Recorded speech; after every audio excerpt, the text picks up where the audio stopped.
నమస్తే అండి, నా పేరు Lavanya. Welcome back to Bhimavaram special kitchen.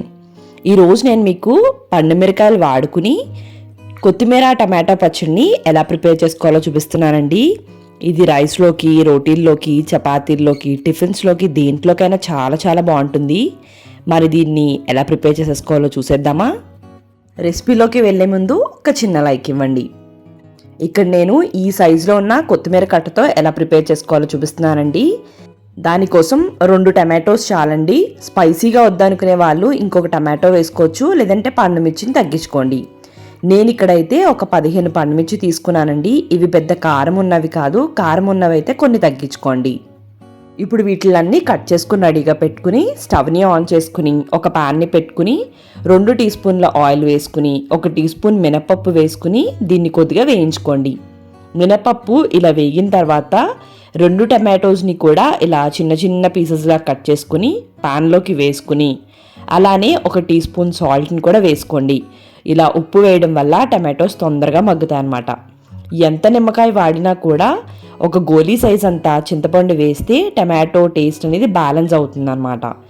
So ఒక గోలీ సైజ్ అంతా చింతపండుని కూడా వేసుకుని ఈ టమాటోస్ మెత్తగా మగ్గేంత వరకు కూడా మీడియం ఫ్లేమ్లో పెట్టుకుని మూత పెట్టుకుని మగ్గించుకోండి. ఒక 5 నుంచి 10 నిమిషాలకి టమాటోస్ ఇలా మెత్తగా మగ్గిపోతాయండి. ఇప్పుడు ఈ స్టేజ్లో ముందుగా కట్ చేసుకుని క్లీన్ చేసి పెట్టుకున్న కొత్తిమీరనంతా కూడా దీంట్లోకి వేసేసుకోండి. కొత్తిమీర అంతా కూడా వేసుకుని సిమ్లో పెట్టుకుని కొత్తిమీర అంతా కూడా మగ్గించుకోండి. ఈ విధంగా మగ్గితే సరిపోతుందండి. రైస్లోకి చేసుకునే పలమైతే ఇంకొంచెం దగ్గరికి అవనివ్వండి. అదే టిఫిన్స్లోకి అయితే కొద్దిగా వాటర్గా ఉన్నప్పుడే స్టవ్ని ఆఫ్ చేసుకుని పక్కకు పెట్టుకోండి. అదంతా పూర్తిగా చల్లారిన తర్వాత మిక్సీ జార్లోకి తీసుకున్న పండుమిర్చిని ఇలా చిన్న చిన్న పీసెస్గా కట్ చేసుకుని మిక్సీ జార్లోకి వేసుకోండి. పండుమిర్చిని మగ్గించవలసిన అవసరం లేదండి. అలానే ఒక 1/2 టీ స్పూన్ జీలకర్ర, 3 వెల్లుల్లిపాయలు కూడా వేసుకుని కొద్దిగా కచ్చా బచ్చాగా గ్రైండ్ చేసుకోండి. ఈ విధంగా గ్రైండ్ చేసుకున్న తర్వాత కొత్తిమీర టమాటో ఏదైతే మగ్గించుకున్నామో అదంతా కూడా వేసుకుని మరొకసారి బాగా గ్రైండ్ చేసుకోండి. కచ్చా బచ్చాగా గ్రైండ్ చేసుకుంటేనే బాగుంటుంది అండి. అదే రోలు ఉంటే కనుక రోట్లో రుబ్బుకోండి, ఇంకా బాగుంటుంది.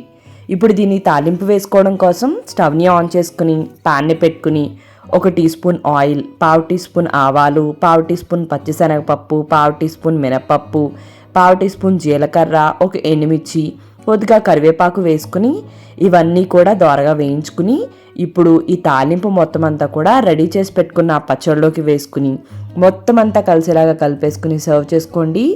చాలా యమ్మీగా ఉంటుంది. సాల్ట్ అయితే చెక్ చేసుకోండి, ఆల్రెడీ మనం టమాటోస్ మగ్గించినప్పుడు వేసాము. అంతే, పండుమిర్చితో కొత్తిమీర టమాటా పచ్చడి రెడీ. మరి మీకు ఈ వీడియో నచ్చినట్టయితే like, comment, share and subscribe to Bhimavaram special kitchen. Thank you అండి. మరి మళ్ళీ వీడియోలో కలుద్దాం.